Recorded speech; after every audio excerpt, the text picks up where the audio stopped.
So basics of the machine. Okay, so this is obviously the unit. It comes with the jug. And in order to release the jug, you simply press this button. And I'm doing it from the side here. So that is your jug. That's how mine came.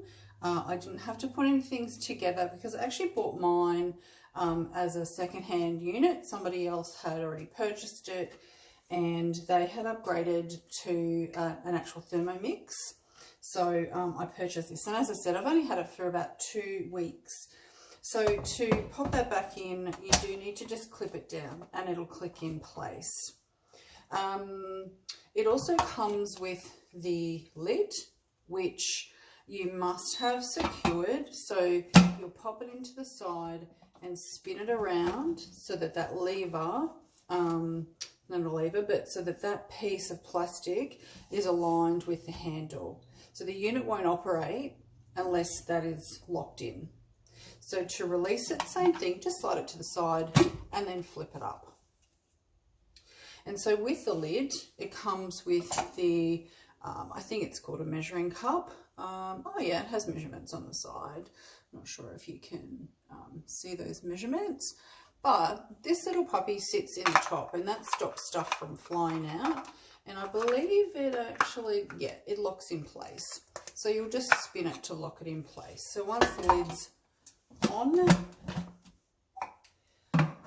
pop that in until you can spin it around and then it locks in place. So you would use that if you're using something that's liquidy or hot or that's going to splatter up and you don't want it to come out of the machine. If you need to add ingredients, then you take it out, put the ingredients in, and then you can close this back up again. So the blades that come with this are these 2 blades. So this one is just for pretty much anything and everything that's not chopping, because it's obviously a plastic blade. So you would use that for your dough or for mixing batters or for just sort of oscillating when you're cooking, stuff like that. So anything that you don't need to be like blitzing something, you would use your plastic. And when you are wanting to chop something up, you would use your sharp blade. So it's kind of, you know, it's pretty easy to figure out which one you need. So they will, I'm going to move the camera and show you.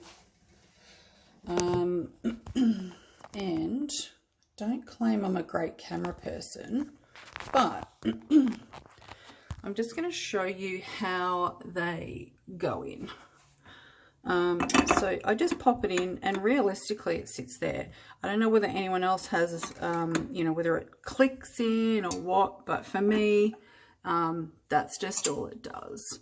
And the sharp one, exactly the same. It just clicks in and pulls out quite easily.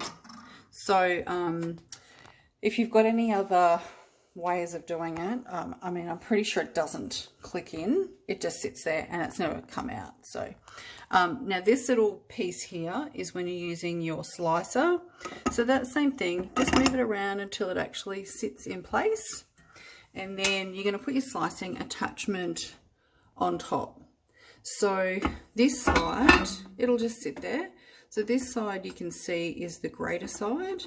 If I wanted to slice something, I'm just going to turn it over and this will be your slicing blade and your grater's on the bottom. So it's only going to slice. So clearly I've used this for grating cheese mostly and it's amazing. It's so good. You just pull one blade out and put the next one in. Actually, I'll show you. Sorry.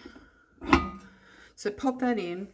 Then you're going to pop your lid on top and you can see that that's got the same plastic spout as the jug lid, and you're just going to slide it across until it's on firmly. You're going to pop your cheese or your veggies or whatever it is in here in your hopper, and then you're going to put your it's another measuring cup. And you're going to use that to push your food down to grate it. And then once you're done, same thing, just release it. And once you've grated, if you need to add anything else, then just pop that out. And then you can release your jug or add another blade or whatever it is that you need to do. So I'm going to pop the camera back down here. And then what we're going to do is we're going to put the steaming basket on. So I pop this lid back on, so the main lid. Now if you're steaming as per the instructions, I add this plastic blade in because I'm not blitzing anything. I'm just wanting to agitate the liquid that's in here. Now I've also mentioned in another video when I steamed my dinner that I didn't put any exact measurements of water in. I just filled it maybe halfway, just so that it wouldn't run out of water, but it didn't. There was still plenty of water in there, so I'd say maybe a cup or two of water. But you know, if you've got a recipe that tells you, then that's great. If not, just check it to make sure it doesn't burn dry. So that's my disclaimer. Keep an eye on it, but I put in at least sort of halfway up and steam it for no more than sort of 20 minutes, and just I check it halfway through. So we've got the blade in. Let's just say that I put a couple of cups of liquid in. Then you can also add flavorings. So when I did some steaming recently, I steamed some broccoli. I added some stock powder to the water, and I added a clove of garlic. So we would put the lid on as per normal. And then you have 3 parts of your steaming basket. So you have your main basket, which just sits on. It doesn't click in. It just sits on top of your black lid. And I'm just going to move that slightly. And I've used it this way, and I've used it this way. Doesn't matter, I don't believe. It just still sits on the same. And then you've got your top basket. So you can use, obviously you can use the 2 together, or you can just use this main basket. But, you know, this has got a decent volume, so it'll fit a decent volume of food in it.